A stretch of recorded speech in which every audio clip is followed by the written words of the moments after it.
We are highlighting the importance of talking to your teenagers about the dangers of drunk driving. Today, by the way, is National Prom Day.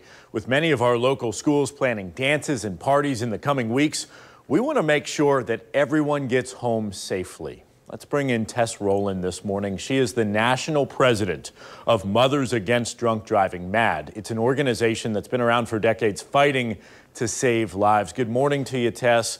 We know that this is personal for you. Nearly 2 years ago, you were hit head on by a drunk driver on your way to work as a news reporter in the Panhandle.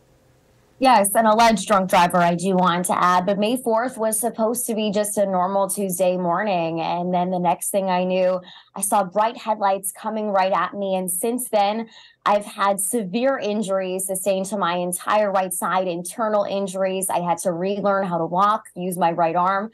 And I've had 7 surgeries, and today I have metal throughout my entire right side, and I live in chronic pain, all because someone allegedly made a choice. Yeah, and the person behind the wheel, that case is still active right now, so we can't get into that, but was around the same age as you.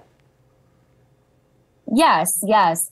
And that's what I really want to instill within teens is that this is a choice. And obviously, if you are under the age of 21, you should not be drinking at all. But again, your choices have serious consequences and do not be the reason that someone does not make it home safely because you made the choice to drink and drive. So we really want to encourage parents during this time to really take action, have these conversations with their teens, and we have resources to do that.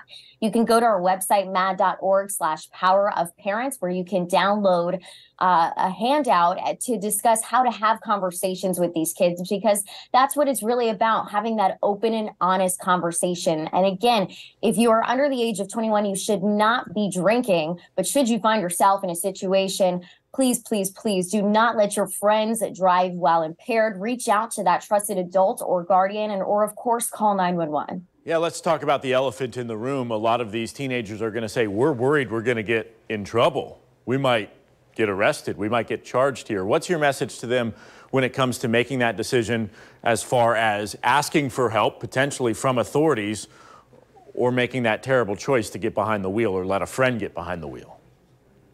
Well, we have to look at the data here because we are a data-driven organization. So right now, currently, we are losing 1 person every 45 minutes to a drunk driver in this nation. That's 32 people a day. And recent data is now telling us that those that are under the age of 21 have already admitted, 18% of them have already admitted to already driving while impaired. So I want to, again, reiterate that you should not be drinking under the age of 21. And I know that it can be difficult to be that person that makes that choice and stands out in a crowd when it seems like everyone is making the wrong choice. But again, your choices have power.